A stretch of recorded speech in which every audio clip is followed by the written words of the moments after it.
అందరికీ నమస్కారం. మీనాకుమారి చదలవాడ. ఈరోజు అర్జునుడికి హనుమకి మధ్య జరిగిన సంభాషణ అన్నమాట. మీరు రామసేతు నిర్మాణానికి మీ అందరూ వానరులంతా కలిసి సముద్రంలో నిర్మాణం చేశారు వంతెన.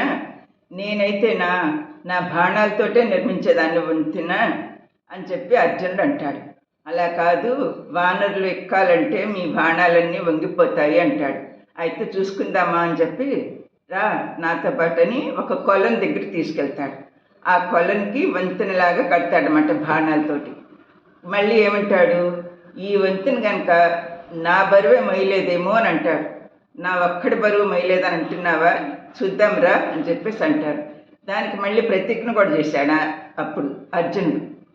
అప్పుడు ఏం చేశాడంటే, నా గాంధీవంతో సహా నేను అగ్నిలో ప్రవేశిస్తాను అని అర్జునుడు అంటాడు. అలా చేయటం ఆ గాంధీవం ఆ పరమేశ్వరుని వరప్రసాదం కదా, అది ఆంజనేయ స్వామి తెలుసు. అందుకని చెప్పి అర్జునుడికి ఇచ్చిన వరం కనుక తన శక్తిని తగ్గించుకుని తన బరువును తగ్గించుకుని ఆ వంతెన మీద నడిచి అర్జునుడిని గెలిపిస్తాడనమాట. అర్జునుడు చాలా సంబరపడిపోతాడు. చూసావా అని.